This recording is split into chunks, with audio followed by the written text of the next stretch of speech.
I expected you to come. I assume this saves me the time for explaining why I am here. Don't take it personally, officer. It all happened by coincidence, and I just wanted to check on something. Whatever, Mr. Inspector. That does not give you the right to make an uninvited incursion into my territory. I owe you an apology. Sorry for that, officer. It has been only a year since I came to this town and assumed my new position as the Inspector General. Back in Kendraville, I was a jack of all trade, and had to do everything myself, and old habits die hard. I wish I could have such perseverant officers like you and Joanna. But, you probably know that too many cooks spoil the broth. You understand what I mean. Quite. On that night, I did not feel well. The seasonal flu, fever and cough, so I went to hospital on that very day.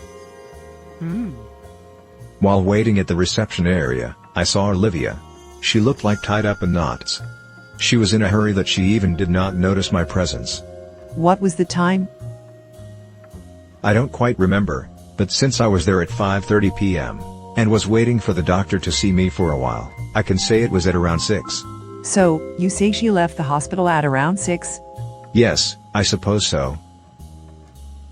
At night, I was informed of the incident and rushed to the scene minutes after midnight. It is there that I started to question Mrs. Miller's troubled behavior.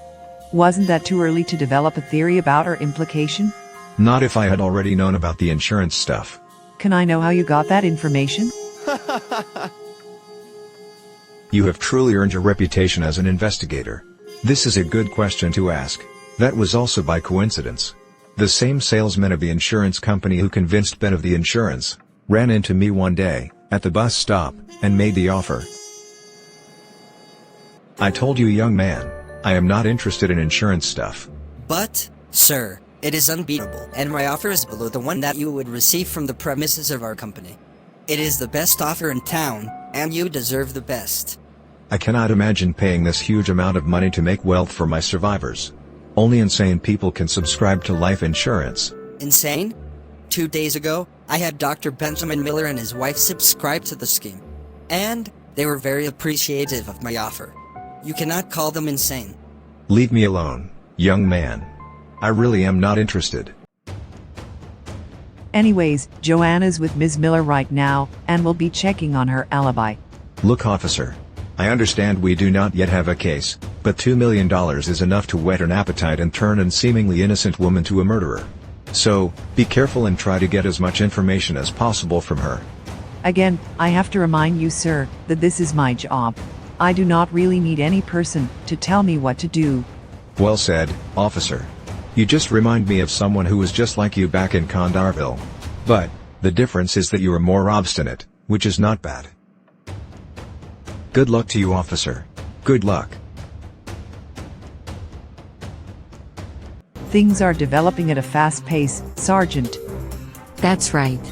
Olivia's testimony runs counter to what the inspector has told you.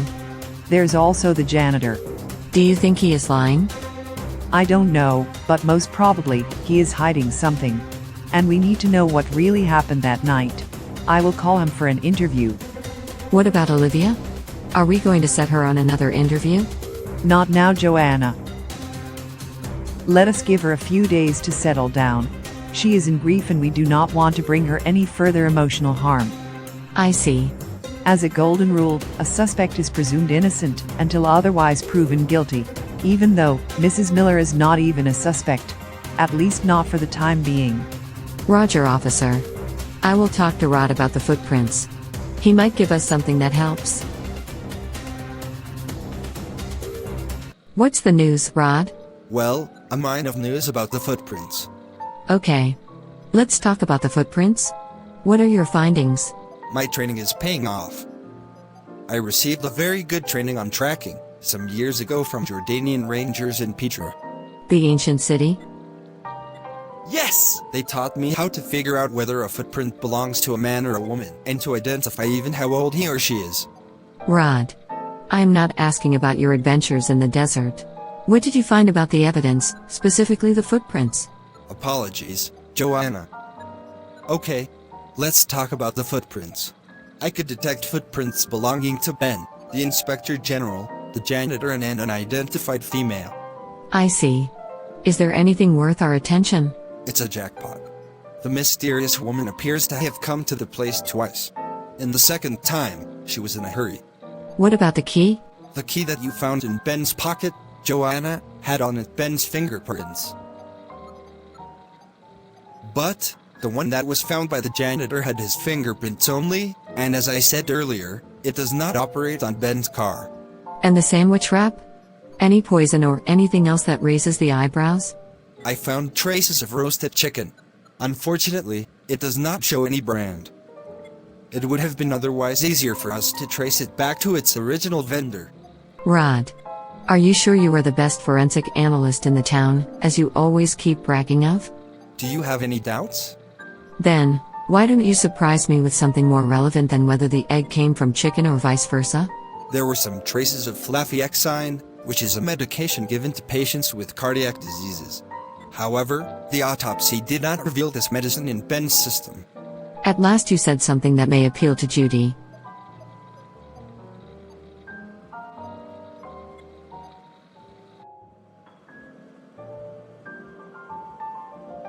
Believe me, officer.